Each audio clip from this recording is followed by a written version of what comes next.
अस्सलाम वालेकुम स्टूडेंट्स। आज हम डेटाबेस के नेक्स्ट लेक्चर के साथ हाज़िर हैं। प्रीवियस लेक्चर में हमने डेटाबेस मैनेजमेंट सिस्टम की डेफिनेशन तक स्टडी किया था और हमने कहा था कि डेटाबेस मैनेजमेंट सिस्टम ऐसे सॉफ्टवेयर को, ऐसे प्रोग्राम को कहते हैं जिसकी मदद से हम डेटाबेसेस को डिज़ाइन कर सकें, डिफ़ाइन कर सकें, उनमें मैनिपुलेशन कर सकें, उससे डाटा रिट्रीव कर सकें और डेटाबेसेस पर कुछ और एक्टिविटीज़ हम परफॉर्म कर सकें। तो ये डेटाबेस मैनेजमेंट सिस्टम डेटाबेसेस को मैनेज करने के लिए एक सॉफ्टवेयर होता है। आज हम डेटाबेसेस के कुछ एडवांटेजेस को डिस्कस करेंगे। डेटाबेस अप्रोच के एडवांटेजेस क्या हैं? अगरचे ये टर्मिनोलॉजी थोड़ी सी आपको इस स्टेज पर शायद डिफ़िकल्ट लगे, इसकी अंडरस्टैंडिंग में थोड़ी सी प्रॉब्लम हो क्योंकि अभी आपने डेटाबेसेस पर प्रैक्टिकली काम नहीं किया या उसके कुछ और टॉपिक्स नहीं पढ़े, वो कॉन्सेप्ट कि डेटाबेस होती क्या है और उसमें डाटा किस शक्ल में स्टोर हुआ होता है, वो अभी आपको क्लियर नहीं होने की वजह से हो सकता है ये वाली टर्मिनोलॉजी जो एडवांटेजेस में हम पढ़ रहे हैं यहाँ पर थोड़ी सी प्रॉब्लम हो, लेकिन कंफ्यूज नहीं होना। कुछ नेक्स्ट टॉपिक्स के बाद मैं इसको एक मरतबा फिर आपको रिवाइज करवाऊँ। तो एक एडवांटेज डेटाबेस का है रिडंडेंसी कंट्रोल, उसको हम बोलते हैं redundancy control. The data in the database appears only once and is not duplicated. जो डाटा इसमें लिखा जाएगा, फॉर एग्जांपल आप स्टूडेंट्स का डाटा यूनिवर्सिटी की डेटाबेस में हम स्टोर करवाते हैं आपका नेम, आपका एड्रेस, आपकी डेट ऑफ बर्थ, ये सारी इंफॉर्मेशन, आपकी फ़ोन नंबर वगैरह, ये एक जगह पर होनी। अगर ये एक से ज़्यादा मल्टीपल प्लेसेस पर होगी तो प्रॉब्लम क्या आएगी? अच्छा, एक से ज़्यादा मल्टीपल प्लेसेस पर होगी कब? आपके डिपार्टमेंट को ये डाटा चाहिए, रजिस्ट्रेशन ब्रांच को ये डाटा चाहिए, एग्ज़ाम ब्रांच को ये डाटा चाहिए।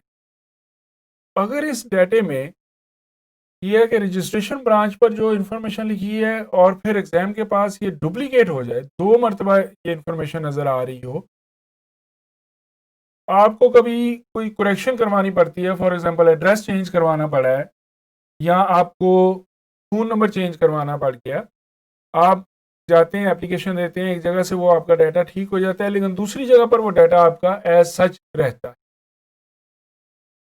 इसको हम बोलते हैं कि ये रिडंडेंसी हो रही, डाटा डुप्लीकेट जगह पर आया था, इस वजह से प्रॉब्लम क्रिएट हो रही। एक तो जो इन्फॉर्मेशन एक मरतबा स्टोर की है, उसको रिट्रीव मुख्तलिफ जगह पर कर सकेंगे हम, उसको हम रजिस्ट्रेशन ब्रांच में, उसको हम एग्ज़ाम में, आपके डिपार्टमेंट में रिट्रीव कर सकेंगे, लेकिन वो डुप्लीकेट नहीं होनी चाहिए।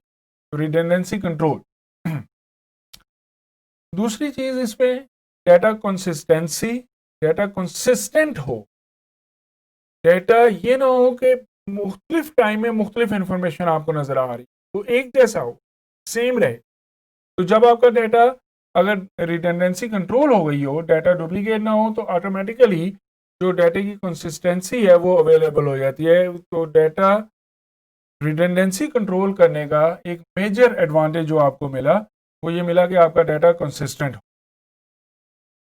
कंसिस्टेंसी कंस्ट्रेंट, ये हम इंफॉर्मेशन लेवल पर डाटा एंट्री करते वक्त जो डाटा फीड कर रहे होते हैं, उस वक्त डेटाबेसेस में कुछ कंस्ट्रेंट इंप्लीमेंट किए जाते हैं जो एश्योरिटी देते हैं कि हमारा डाटा गलत नहीं हो सकता। जैसे आपके CNIC पर कंस्ट्रेंट लग सकता है कि CNIC नंबर जो है उसमें पहले कितने डिजिट होंगे, फिर हाइफन साइन, फिर कितने डिजिट होंगे, फिर हाइफन साइन, फिर एक डिजिट होगा। तो ये कंस्ट्रेंट एक होता है, कंसिस्टेंसी कंस्ट्रेंट। जैसे आपकी CGP पर कंसिस्टेंसी कंस्ट्रेंट हो सकता है कि आपकी CGP 0 से बिलो नहीं हो सकती और 4 से अबव नहीं हो सकती। ये इंफॉर्मेशन वहाँ पर हम एक रूल बना देते हैं कि ये चीज़ चेंज नहीं होगी। जैसे डेट ऑफ बर्थ में हम एक रूल बना सकते हैं कि डेट ऑफ बर्थ में जो करंट डेट है उससे नेक्स्ट आने वाली डेट नहीं हो सकती। ये तो नहीं हो सकता कि आने वाली डेट्स में 21,000 में हम कहें कि एक स्टूडेंट, उसकी डेट ऑफ बर्थ है और वो हमारे पास पढ़, तो करंट डेट या एज के हिसाब से उसकी डेट पर कॉन्स्ट्रेंट्स हम इम्प्लीमेंट कर सकते हैं। तो ये कुछ रूल्स होते हैं हमारे पास जिनको हम इम्प्लीमेंट कर सकते हैं। डाटा एटॉमिसिटी, डाटा एटॉमिसिटी के डाटा, जब हम डाटा की कोई ट्रांजैक्शन कर रहे होते हैं, फॉर एग्जांपल हम कहते हैं बैंक में काम करते हुए कि एक अकाउंट से कुछ अमाउंट विदड्रॉ की गई और वो दूसरे अकाउंट में डेबिट कर दी गई, एक से डेबिट एक में क्रेडिट, एक जगह से निकाली दूसरे अकाउंट में ट्रांसफ़र हो गई अमाउंट।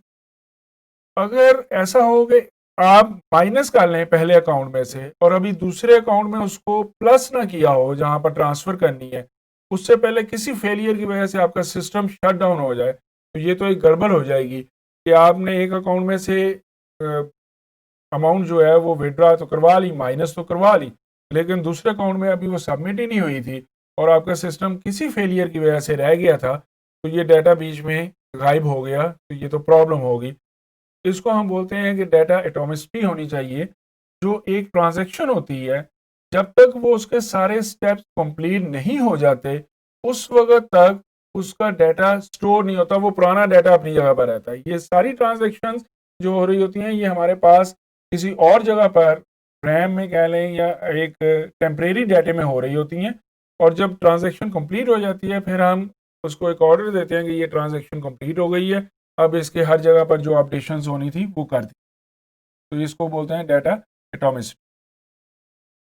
कुछ और डेफिनेशंस हैं, ये फर्दर इसको डिटेल से डिस्कस नहीं किया, बहुत आसान है। डाटा सिक्योरिटी, डाटा की सिक्योरिटी होती है, यहाँ पर हम मुख्तलिफ पासवर्ड्स लगा सकते हैं, हम ये रूल्स डिफाइन कर सकते हैं कि कौन सा यूज़र किस हद तक डाटे को एक्सेस कर सकता है, कौन सा यूज़र है वो नया डाटा एंटर कर सकता है, मॉडिफाई कर सकता है, डिलीट कर सकता है, कौन सा यूज़र है वो जो सिर्फ व्यू कर सकता है डाटे को, और कौन सा यूज़र है जो डाटे को एडिट तो कर सकता है लेकिन डिलीट नहीं कर सकता। तो ये मुख्तलिफ सिक्योरिटी लेवल्स हमारे पास हो जाते हैं कि हमने किस तरह से डाटे को सिक्योर करना।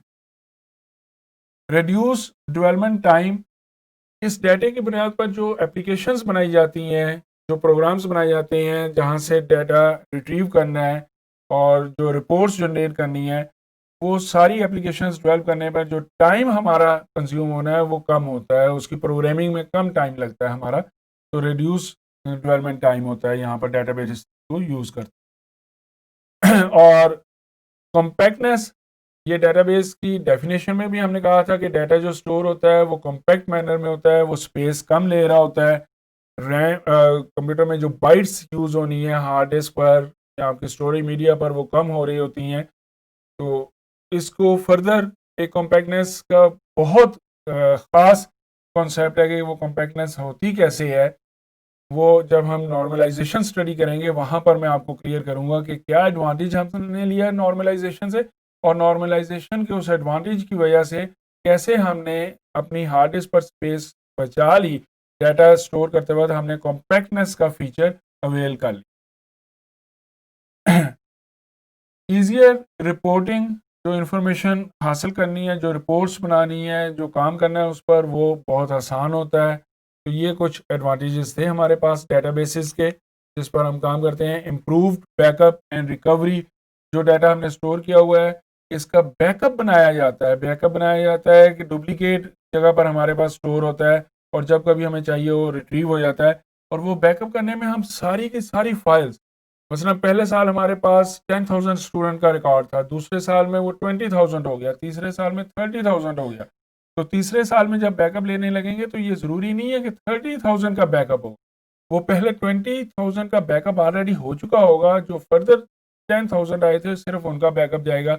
इम्प्रूव्ड फीचर है इसमें कि कितना डाटा बैकअप में जाएगा, जो पुराने डाटे के साथ खुद ब खुद ऐड होता जाएगा, और रिट्रीव करने वक्त भी हमने कौन सा डाटा रिट्रीव करना है, ये एडवांटेज भी हमें। एक टॉपिक नेक्स्ट आता है अमूमन स्टडी में कि difference between file and database approach. File approach से मतलब ये था कि जब डेटाबेसेस नहीं बनी हुई थी, आपका डाटा जो है वो जैसे टेक्स्ट फाइल होती है, नोटपैड की फाइल होती है, उस तरह की फाइल्स में आपका डाटा होता था। तो जिस तरह वर्ड की फाइल बनी हुई है उस तरह की फाइल्स में आपका डाटा होता था। और डेटाबेसेस आ गई तो एडवांटेजेस हो गए, तो इसका डिफरेंस डिस्कस किया जाता है कि अगर डिफरेंसेस हैं इनमें, तो ये बहुत इजी सा है। आप इसको एक मरतबा नेट से देखते हैं या बुक जो मैंने रिकमेंड की थी आईटी सीरीज़ की, वहाँ से आप चेक करते हैं, तो आपकी ये अंडरस्टैंडिंग इजीली डेवलप हो जाएगी कि डाटा जो है वो डाटा अप्रोच में, डेटाबेस अप्रोच में और फाइल सिस्टम अप्रोच में फ़र्क क्या है। मैंने इसको इसलिए डिस्कस नहीं किया, ये एरो साइन यहाँ पर बनाया हुआ है कि ये किसी आपकी असाइनमेंट है। मैं रिटर्न में अभी आपसे ये असाइनमेंट नहीं लूँगा। जो रिटर्न में असाइनमेंट्स होंगी उसके मार्क्स बाकायदा आपके साथ शेयर किए जाएँगे। तो ये असाइनमेंट से मतलब है कि आप इसको सेल्फ स्टडी कर लें। ये नेट पर भी बहुत सारी आपको मिल जाएँगी, आपकी बुक में भी अवेलेबल है, आप वहाँ से भी इसको स्टडी कर सकते हैं। डेटा मॉडल्स, डेटाबेस मॉडल्स भी हमारे पास हैं। उसमें मुख्तलिफ मॉडल कहे जाते हैं। मेजरली होते हैं ऑब्जेक्ट बेस्ड डाटा मॉडल है हमारे पास, रिकॉर्ड बेस्ड डाटा मॉडल है, नेटवर्क मॉडल कहलाता है, हायरार्किकल मॉडल कहलाता है और रिलेशनल मॉडल कहलाता है।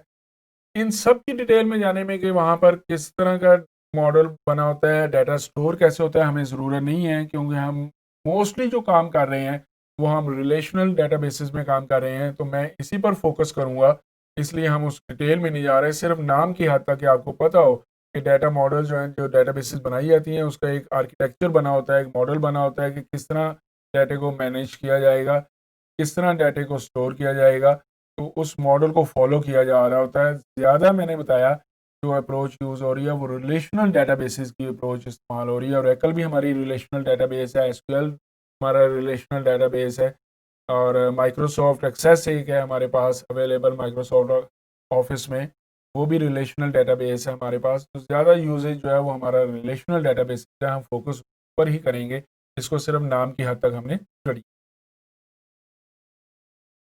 रिलेशनल डेटाबेस की कुछ टर्मिनोलॉजी से आपकी अवेयरनेस होना ज़रूरी है नेक्स्ट फर्दर स्टडीज़ करने से पहले। और वो टर्मिनोलॉजी कौन सी है वो हम देखते हैं। उसमें पहली टर्म आ गई कि रिलेशन किसे कहते हैं। Relation table of value. तो आपके सामने जैसे ये नज़र आ रहा है, यहाँ पर ये एक आपको टेबल बना हुआ है। इस टेबल में कुछ इंफॉर्मेशन लिखी हुई है। यहाँ पर रोल नंबर है, नेम है और सीजीपीए है स्टूडेंट की। ये टेबल ऑफ वैल्यूज, टेबल हम बोलते हैं रो एंड कॉलम की शक्ल में जो चीज़ हो। और हॉरिजॉन्टल लाइंस को हम रो कहेंगे और वर्टिकल लाइंस को हम कॉलम्स कहेंगे। रो और कॉलम की शक्ल में जो चीज़ होती है उसको टेबल बोला जाता है मैथ की टर्म में। तो वहाँ से ये आया है टेबल या रिलेशन बोला जाता है। तो वहाँ से ये आया रिलेशनल डेटाबेस के, इसमें जो डाटा हमारा स्टोर होता है वो रोज एंड कॉलम्स की शक्ल में स्टोर होता है, या उसको हम बोलते हैं कि टेबल की शक्ल में स्टोर होता है। तो हमने कहा कि रिलेशन क्या है, टेबल ऑफ वैल्यूज है। तो दैट मीन कि हमारे पास ओवरऑल ये सारी की सारी जो चीज़ है, ये हमारे पास क्या है, ये हमारे पास रिलेशन है। रिलेशन भी हम इसको कह लेंगे, हम इसको टेबल भी कहें। फिर नेक्स्ट टर्मिनोलॉजी जो हमारे लिए ज़रूरी है, एट्रीब्यूट। जो कॉलम्स हैं ये हमारे एट्रीब्यूट कहलाते हैं, इनको करेक्टरिस्टिक्स भी कहते हैं, इनको फील्ड भी कहते हैं। करेक्टरिस्टिक इस हवाले से कि आप जिस चीज़ के मतलब डाटा स्टोर कर रहे हैं। अभी ये जो आपको रिलेशन नज़र आ रहा है, जो डाटा यहाँ पर आपको स्टोर नज़र आ रहा है, रोल नंबर है, नेम है, सीजीपी है, तो आप कह सकते हैं कि ये रिलेशन जो है ये स्टूडेंट्स की इंफॉर्मेशन है। आप इस रिलेशन का नाम स्टूडेंट कह सकते हैं। रिलेशन का नाम हमारे पास हो गया स्टूडेंट। एट्रीब्यूट स्टूडेंट्स के कुछ करेक्टरिस्टिक जो हमें चाहिए, वो डिपेंड करता है कि कौन से करेक्टरिस्टिक चाहिए। यहाँ पर हमने डेट ऑफ बर्थ नहीं लिखी, फादर नेम नहीं लिखा, एड्रेस नहीं लिखा, जेंडर नहीं लिखा, मेल है कि फीमेल है। जितने के एट्रीब्यूट्स हमें चाहिए उस चीज़ के मतलब, मतलब हमने कहा जी हमें रोल नंबर पता होना चाहिए, हमें नेम पता होना चाहिए और उस स्टूडेंट की सीजीपीए पता होनी चाहिए। जो हमें एट्रीब्यूट्स चाहिए होते हैं, जो करेक्टरिस्टिक्स चाहिए होते हैं, उनको हम कॉलम एक हेडिंग्स बना लेते हैं। कॉलम्स की हेडिंग आपको नज़र आ रही होगी, रोल नंबर है, नेम है, सीजीपीए है। तो ये कॉलम्स जो हैं ये हमारे करेक्टरिस्टिक्स हैं एक स्टूडेंट के रिकॉर्ड की करेक्टरिस्टिक। कॉलम्स को हम एट्रीब्यूट भी कहेंगे कॉलम्स को हम कैरेक्टरिस्टिक भी कहेंगे, कॉलम को हम फील्ड भी कहेंगे। ज़्यादा टर्म जो हमारे पास इस यूज़ होगी वो एट्रीब्यूट या फील्ड इस मैंने में इस्तेमाल हो। तो हमारे पास यहाँ पर ये CGPA जो लिखी हुई है या जो रोल नंबर लिखा हुआ है, सॉरी नेम, या जो रोल नंबर लिखा हुआ है, ये हमारे पास क्या है, ये attribute, these are attribute, sorry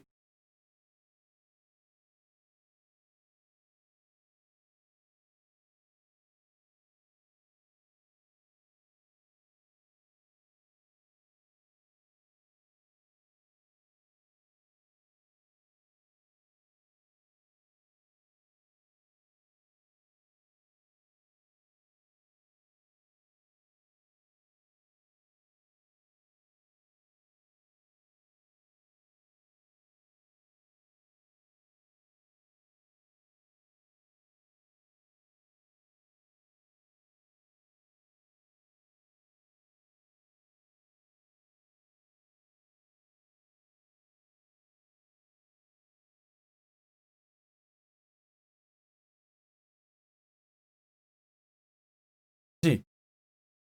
next है हमारे पास टपल। टपल हम बोलते हैं रो को, हॉरिजॉन्टल लाइन को टपल बोलेंगे। रिकॉर्ड भी कहा जाता है इसको, और इसको इंस्टेंस भी कहा जाता है। One occurrence of an instance, एक टेबल जो है वो ओवरऑल बहुत सारे इंस्टेंसेस का, बहुत सारे स्टूडेंट्स के डाटे की कलेक्शन होती है। तो जो एक रो है ये एक स्टूडेंट की इंफॉर्मेशन होती है। इसको इंस्टेंस भी बोलते हैं, इसको रिकॉर्ड भी बोलते हैं, इसको टबल भी बोलते हैं। ज़्यादा आसानी में हमारे ज़ुबान पर जो लफ्ज़ आता है वो रिकॉर्ड होता है, हम इसको रिकॉर्ड कह लेते हैं। और अगर हम टेक्निकली इसको ज़्यादा अच्छे अंदाज में बोलना चाहें तो हम इसको टपल बोलेंगे। तो यहाँ पर हमारे पास इस एग्जाम्पल में दो टपल्स हैं। एक टपल यहाँ पर हमारे पास ये है जहाँ पर स्टूडेंट का रोल नंबर 13817 है, और दूसरा हमारे पास ये टपल है, यहाँ पर भी हमारे पास किसी स्टूडेंट का रोल नंबर और उसका नेम है। ये मैंने आपकी क्लास में CR और GR के नंबर अगर सॉरी CR का रोल नंबर ये सही लिखा है तो वो कंफर्म कर दें, मैंने नेम के एतबार से स्लाइड करके लिखा। ओके जी, तो ये टपल्स हमारे पास कहलाती हैं। फिर है डिग्री। इस टर्मिनोलॉजी का बाद में इस्तेमाल तो बहुत कम होता है हमारे पास कि डिग्री क्या है, एक टेबल की डिग्री क्या है। डिग्री हम बोलते हैं नंबर ऑफ एट्रीब्यूट्स को। किसी टेबल में एट्रीब्यूट्स कितने थे, इस टेबल में हमारे पास 3 एट्रीब्यूट हैं, तो इस टेबल की जो डिग्री हमारे पास कहलाएगी, इस टेबल की डिग्री हमारे पास 3 होगी। Number of attributes, number of columns के, वो डिग्री कहलाएगी। फिर है हमारे पास टर्म कार्नैलिटी। कार्नैलिटी हम बोलेंगे नंबर ऑफ रोज को। तो यहाँ पर नंबर ऑफ रोज, हेडिंग को छोड़कर नंबर ऑफ रोज हमारे पास 2 हैं, तो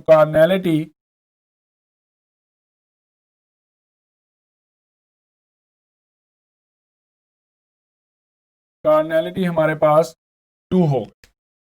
तो ये कुछ बेसिक टर्म्स थी। ज्यादा टर्म जो आपको याद रखने की जरूरत है वो रिलेशन किसे कहते हैं, एक होगा रिलेशनशिप, वो डिफरेंट चीज होगी। रिलेशन किसे कहते हैं, एक टेबल को कहते हैं जिसमें हमारे पास रिकॉर्ड्स मौजूद होंगे किसी भी चीज़ के मतलब, स्टूडेंट के मतलब हो सकते हैं, आइटम्स के मतलब हो सकते हैं, हमारी सेल परचेज के मतलब हो सकते हैं, बैंक अकाउंट के मतलब हो सकते हैं। तो उनको हम टेबल बोलेंगे। टेबल जहाँ पर या रिलेशन जहाँ पर हमारे पास वैल्यूज़ को स्टोर होती है। एट्रीब्यूट हम करेक्टरिस्टिक्स को बोलेंगे, कॉलम्स को बोलेंगे, और टपल हम रिकॉर्ड्स को बोलेंगे, हॉरिजॉन्टल लाइंस को बोलेंगे। ये मेजर कुछ टर्मिनोलॉजी थी जो आपको याद होनी चाहिए। इस टर्मिनोलॉजी को जहन में लाजमी रखिएगा, ये मत भूलें। थोड़ा सा याद कर लें इस टर्मिनोलॉजी को, क्योंकि नेक्स्ट लेक्चर में हम इन्हीं टर्मिनोलॉजी को यूज़ करते हुए फोकस करेंगे चीज़ों पर। नेक्स्ट हम रिलेशनल डेटाबेसेस में एक इम्पॉर्टेंट चीज़ आती है नॉर्मलाइजेशन वगैरह या कुछ और कॉन्सेप्ट, उसको स्टडी करने से पहले हमें कुछ डेफिनेशंस और भी पता होनी चाहिए। वो डेफिनेशंस हमारे पास आएंगी सुपर की, कैंडिडेट की, प्राइमरी की, अल्टरनेटिव की, कॉम्पोजिट की, फॉरेन की। तो इसको हम इंशाल्लाह नेक्स्ट लेक्चर में कवर अप करेंगे।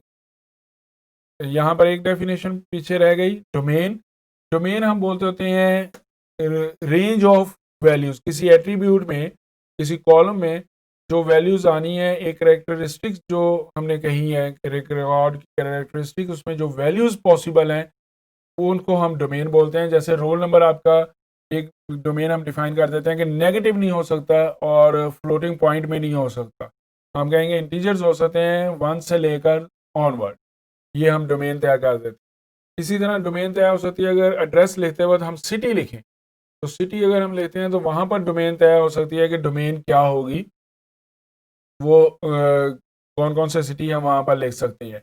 फिर डोमेन में आ जाता है जैसे सीजीबी की डोमेन होगी 1 से लेकर, या 1 से बल्कि 1 से भी कम, आपकी 0 से लेकर आपकी सीजीबी 4 तक हो सकती है। तो ये एक डोमेन तय कर दी गई कि कौन सी वैल्यूज़ इसमें आ सकती हैं, कौन सी वैल्यूज़ इसमें नहीं आ सकती, वो हम कहते हैं कि ये डोमेन हमने फिक्स कर दी। थैंक यू स्टूडेंट्स, अल्लाह हाफिज़।